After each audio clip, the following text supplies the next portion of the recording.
하고 이제 포성이 멈춘 지가 꼭 70년이 된 6.25 전쟁이었습니다. 지금도 북한에는 남침이 아니라 북침을 했다고 아주 새빨간 거짓말도 지금까지 하고 있습니다. 그러나 하나님께서는 원수의 대적을 물리치실 때에 그들을 아낌없이 소멸해 놓겠다고 말씀했습니다. 성경의 모든 전쟁은요, 무기는 하나님이었어요. 이스라엘 백성이 애굽에서 나올 때도 그랬고 바벨론에서 나올 때도 그랬고 무수한 전쟁이 있었고 희생을 했지만은 하나님의 백성의 무기는 말씀이었습니다. 이 스가랴 9장은요, 하나님의 대적자 원수를 심판하고 메시아 메시아 역사를 9장에 기록되어 있습니다. 이 본절 앞에 13절과 14절 보면은요, 유다로 당긴 활을 삼고 유다 민족을 원수를 치는 활을 삼고 에브라임을 먹힌 살을 삼아서 헬라 자식을 친다 그랬습니다. 실제 에브라임은 유다와 상각이고 원수지간인데 마지막 역사는 그런 사상을 가진 자라도 합세해서 헬라 자식을 친다 그랬습니다. 헬라 자식은 과학 문명을 말하는 것입니다. 최첨단 과학을 달리고 있고 자랑하고 있고 그렇지만은 이들을 물리치는 데는 하나님의 역사밖에 없다 그랬습니다. 여러분, 이스라엘이 가나안을 향해 갈 때에 천신만고의 시련을 겪었습니다. 그 시련을 겪고 요단을 건너고 여리고성을 칠 때에 여리고성을 치는 무기는 말씀이었습니다. 말씀으로 원수를 소멸하고 말씀으로 대적을 치는 역사는 이 하나님의 백성들밖에 없습니다. 기독교 6000년사에 이제는 마지막 전쟁이 우리 앞에 남아있기 때문에 우리도 마지막 전쟁의 날에 이길 수 있도록 해 주실 것입니다. 여호수아 6장에 보면은 양강나팔을 불고 횃불을 들고 이제 미디안 군대를 칠 때에 자기들끼리 서로 다 죽여버렸습니다. 양강나팔은 경고입니다. 횃불은 어둠을 밝히는 겁니다. 그런데 기드온의 용사는 전쟁하는 잘하는 용사가 아니었습니다. 거기서 사상검절하고 뽑힌 용사들이 원수를 칠 때에 무력을 가지고 친 것이 아니고 여호와의 능력을 가지고 쳤던 것입니다. 그래서 사사기 7장 기드온의 역사가 300명이지만은 아주 능수능란한 군대가 아닙니다. 그런데도 이겼습니다. 무기가 뭐냐요? 하나님입니다. 하나님을 가지고 싸울 때에 이기게 된 겁니다. 오늘 마지막 때도 그런 역사가 있기를 바랍니다. 세상이 말씀 역사 앞에 무너질 것을 여기 보여주는데 오늘 여기 보니까요, 어떻게 전쟁이 치열한지 이 용사들이 나와서 원수의 물맷돌을 밟을 것이라고 기록되어 있습니다. 물맷돌은 무기입니다. 실제 전쟁 무기를 짓밟고 나갈 것이라고 말씀이 되어 있습니다. 그렇기 때문에 마지막 종들은 원수를 삼키며 그들을 짓밟고 나갈 것이라고 말씀했습니다. 오늘 여러분, 우리 시대도요, 지금 저는 분명히 머지않은 장래에 대한민국을 들어설 역사가 있을 줄 압니다. 여러분, 정치계도 부패하고 썩었고 암이 걸려 있고요, 종교계도 부패하고 참 타락해서 암이 걸려 있고요, 지구도 병이 들어서 열이 펄펄 나고 있습니다. 지구라는 이 덩치가 열받아서 여러분 영상 50도라 그러면 여러분 여기 사람 못 삽니다. 그렇게 모든 것이 열을 받아 있는 이때에 이 역사를 이끌어 나갈 마지막 종들밖에 없게 되어 있습니다. 이제 에브라임 사상 가진 자도 마지막에 굴복하고 이 유다 자손과 함께 헬라 자식을 과학 문명 최첨단으로 달리고 있는 이 세력들을 꺾어내겠다, 이렇게 말씀을 해 줬습니다. 여러분 봐보십시오.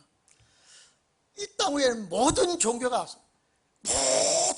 이건 해를 수 없는 신을 섬기고 있습니다. 그런데 마지막에는 하나님의 신 외에는 다 정리해 봅니다.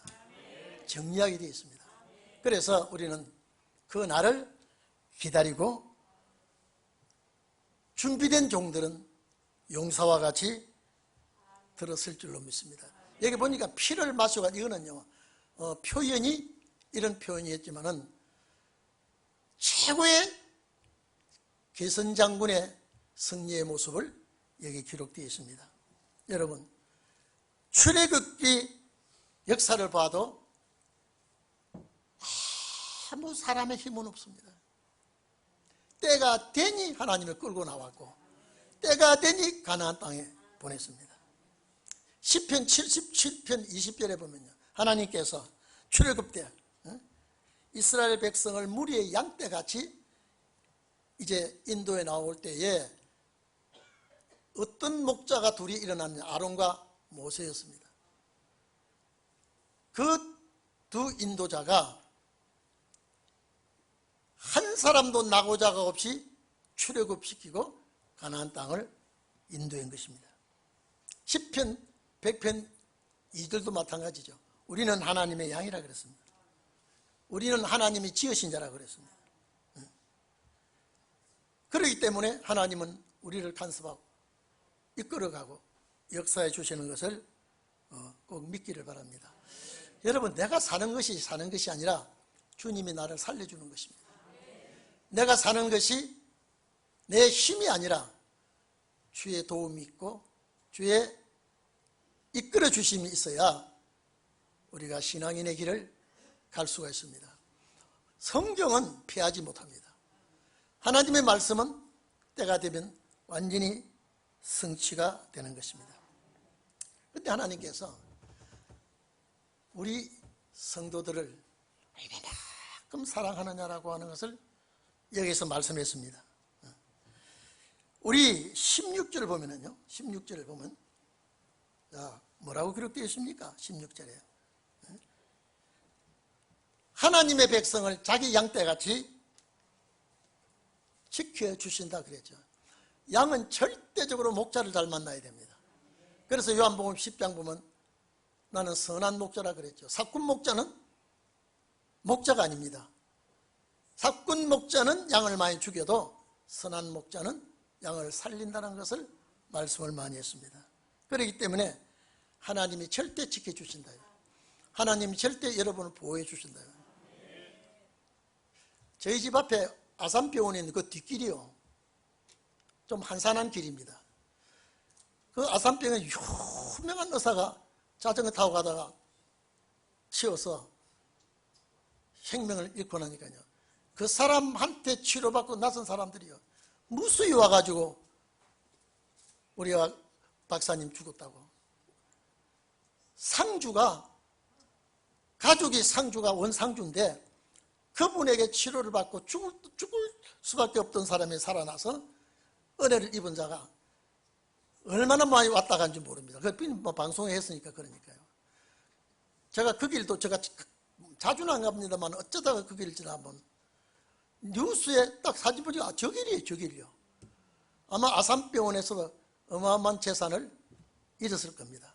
그 의사가 병원 근처에 처소가 있는 것은 응급 환자가 오면 바로 쫓아가서 수술하고 그랬던 우리나라적으로도 귀한 보배 의사였더라고요. 하나님이 조금만 지켜주셨더라면 그는 유명한 우리나라의 인재도 보호하지 못하고 가버렸습니다. 오늘 여러분은 한산한 길, 평화로운 길이 아니라 정말로 가시밭길이라도 힘들고 어려운 길이라도 주님 도와주시기를 바랍니다. 하나님이 도와주시면 나쁜 길도 좋은 길 같이 갈 수가 있고, 하나님이 팽개쳐 버리면요, 아무리 좋은 길이라도 그 길은 편안한 길이 되지 못하고 환난의 길이 됩니다. 그런데 여기에 본문을 잘 보십시오. 또 한번 봅시다.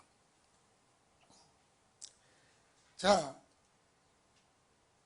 하나님의 종들을 가리켜서 16절에 그들의 하나님 불러 세운 그들의 하나님 여호와께서 자기 백성의 양떼같이 하겠다. 여러분, 선한 목자 되신 주님이 우리를 양으로 여기시고 푸른 진리의 초장으로 또 오염되지 않는 생수를 마시게 하고 물을 마시게 하고, 목사는 그 목자가 피곤하고 힘이 들면 양들은 평안합니다. 목자가 평안할 때는요, 양들이 위험에 처할 수가 있습니다. 여러분, 우리는 정말로 하나님이 보호하는 양들이 되기를 바랍니다. 제가 항상 양에 대해서 얘기를 많이 하죠. 양은 시력이 좋지 않습니다. 그래서 멀리를 바라보지 못해요. 양은 보호색이 없습니다. 멀리서도 잘 나타납니다. 양은 공격 무기가 하나도 없습니다. 매사에 양의 생명은 목자의 손에 달려 있습니다. 그런데 우리의 목자는 하나님이라 그랬으니 안전하게 지켜주실 줄로 믿습니다. 여러분, 이 좀 봅시다. 하나님이 부르시고 하나님이 아끼고 하나님이 지켜주는 자는 면류관의 보석같이 하겠다 하겠습니다. 여러분, 이 면류관의 보석, 마지막 때에 전부 다 하나님의 자녀들을 면류관의 보석같이 여기는 것이 아니라 하나님의 뜻을 마지막 때 행하는 자입니다. 그리고 이 사람은 어디서 빛나느냐? 이 세상이 아니에요. 하나님의 땅에서, 새하늘과 새 땅에 가서 참 빛나는 그런 자들이 된다고 말했습니다. 하나님께서 자기가 아끼는 자를 하나님의 땅에서 정말로 귀하고 아름다운 역사를 하게끔 약속했습니다. 우리가 사는 이 땅은 죄악 세상이요, 어둠의 땅입니다. 악인이 날뛰는 세상입니다. 여기는 우리가 영원히 영영 머무를 땅이 아닙니다. 머무를 곳이 아닙니다. 우리는 가야 할 나라가 있고 우리가 머물러야 할 땅이 있습니다. 여기는 임시 빌려 사는 겁니다. 주께서 우리를 챙겨서 기업을 주실 때에는 정말로 아름다운 축복이 있게 되어 있습니다. 오늘 이 땅에서 고달픈 나날을 보내고 피곤한 나날을 보낸다 할지라도 그 나라를 소유하고 기업으로 받기 위해서 기다려야 되겠죠. 그 땅에 들어가는 이 종들을 면류관의 보석같이 하겠다. 면류관의 보석같이. 여러분, 제사장 가슴에 12보석이 있습니다. 제사장이 그 옷을 입고 나오면 그 보석에 광채가 납니다. 오늘날 마지막 종들에게도 이와 같이 하시겠다고 했습니다. 이와 같이. 여러분, 보석은, 면류관에 붙이는 보석은 그냥 보석이라고 면류관에 붙이지 않습니다. 그 면류관에 붙이는 보석은 깎습니다. 아주 그 돌이 강하기 때문에요. 세공업자가 0.001mm라도 틀리면 이는 정품으로 인정하지 않는답니다. 제가 세상이 오래됐습니다만 이스라엘 갔을 때 이스라엘 나라 보석이 유명하다고 그러더라고요. 그런데 거기에 가이드가 하는 말이, 사장님, 그 사장이 아닌데, 근데 제일 좋게 부르는 사람은 다 남자는 사장이에요. 여기서 나오는 보석 사지 마시고 반드시 그 보석 세공업자 쪽에서 하는 그 보석을 사야지. 여기는 우리 눈은 모르지만은 0.001mm라도 잘못 깎으면 이거는 뒷문으로 나가는 보석이래요. 절대 정품은 그렇게 안 합니다. 오늘 여러분, 면류관의 보석같이 빛난다고 그랬다면 오늘 여러분들은 분명히 깎는 보석입니다. 그렇기 때문에 깎아서 다듬어서 면류관에 붙이는 것입니다. 값비싼 보석은요, 깎는데 기술이 있습니다. 깎는데 아름답게 정확하게 규격에 맞도록 깎는 것입니다.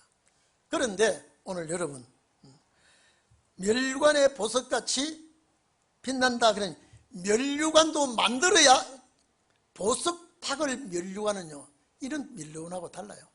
보석 받는 면류관에다가 잘 깎고 다듬어서 면류관에 붙이게 되어 있습니다. 최고의 값비싼 면류관을, 최고의 값비싼 보석을 박아서 찬란하게 빛나게 하는 것입니다. 우리말 성경에는 빛난다 그랬죠. 우리말 성경이 그렇습니다. 원어는 최고로 높여주겠다 그랬습니다. 최고로 높일 때 만 사람이 다 보게 되는 것이죠.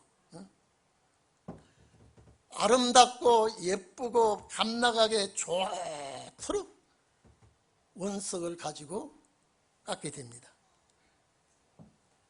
이쁘지 아니하는, 아름답지 아니하는 아무리 원석이라도 이쁘지 않고 깎지 않으면요, 그거는 값이 안 나갑니다. 값이 없어요. 원석은 값이 없습니다.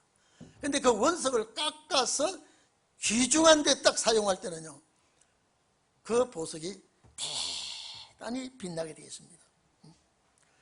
자, 여러분은 뭐와 같이? 면류관에 보석 같다고 그랬습니다. 그런데 보석 같은데 이걸 깎는 데 기술이 달려있다 이 말이에요. 잘 깎아서 값비싼 보석이 되는데, 오늘 여러분이 면류관에 보석같이 된다 그러면 깎는다 이 말이야. 깎고 다듬고.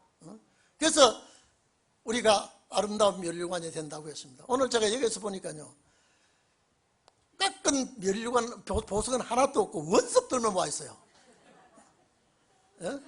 원석들만 가득 와가지고, 이 원석 보니까 전부 다 국내산이에요. 제가 잘못된 거 아니죠?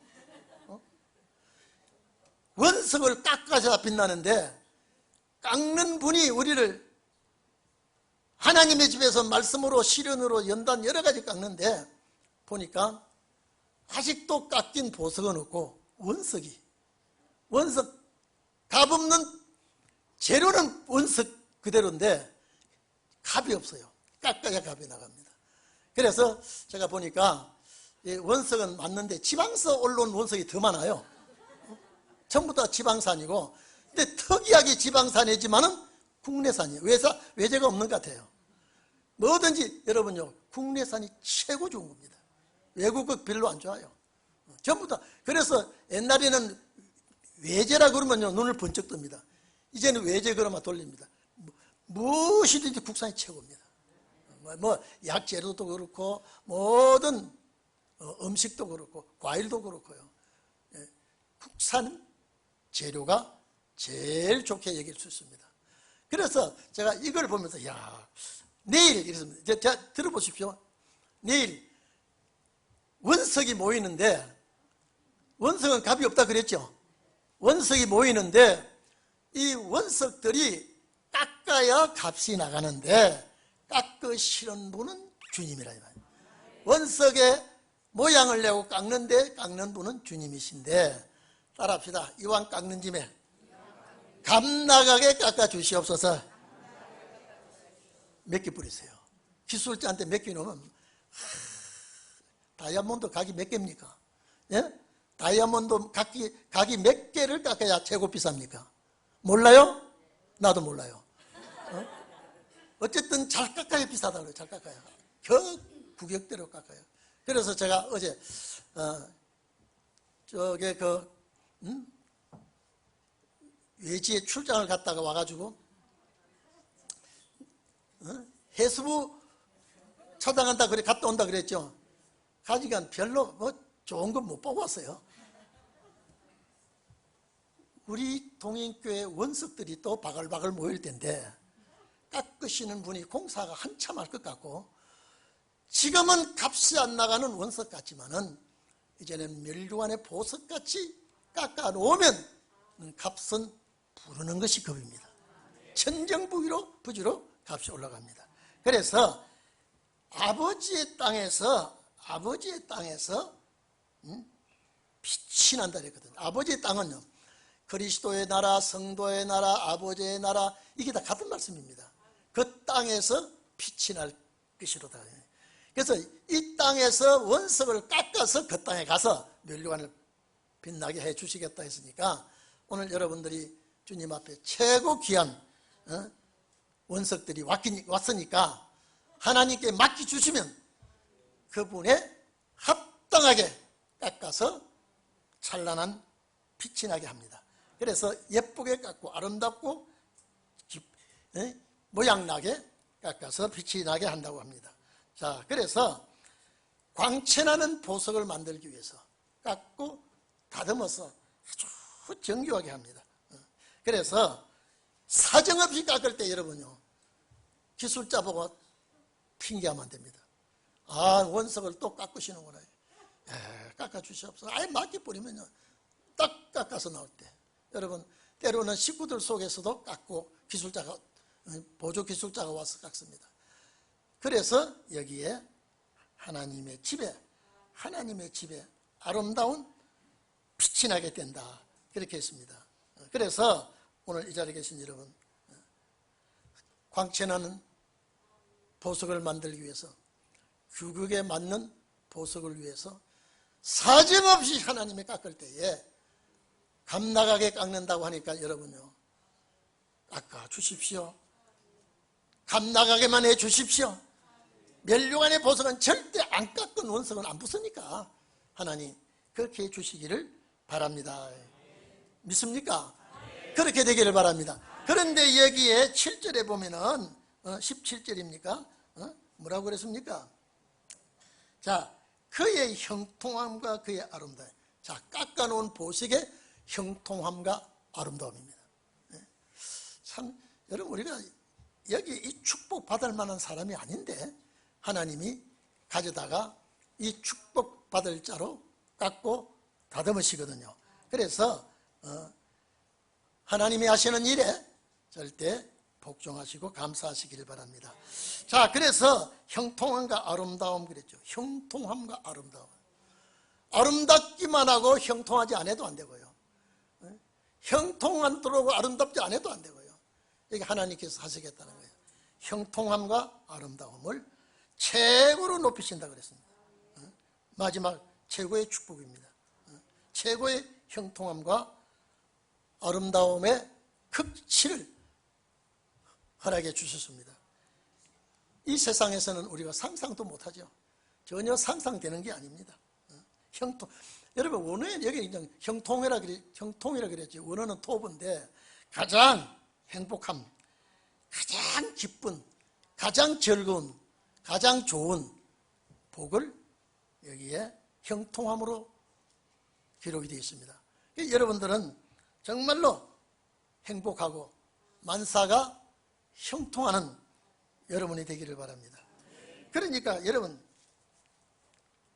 잠깐 사는 이 세상에서 노력은 하고 힘은 써야 되지만 우리가 노력하고 힘쓰는 목적이 주님의 나라에 있기 때문에 그 나라가 올 때까지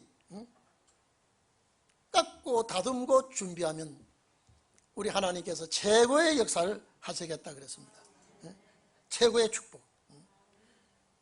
한번 봅시다. 그래서 그의 형통함과 그의 아름다움이 어찌 큰지, 이거는 상상이 안 되는 축복입니다. 여러분, 이게 물건이 아니고 사람이에요. 사람의 축복입니다. 최고의 축복입니다.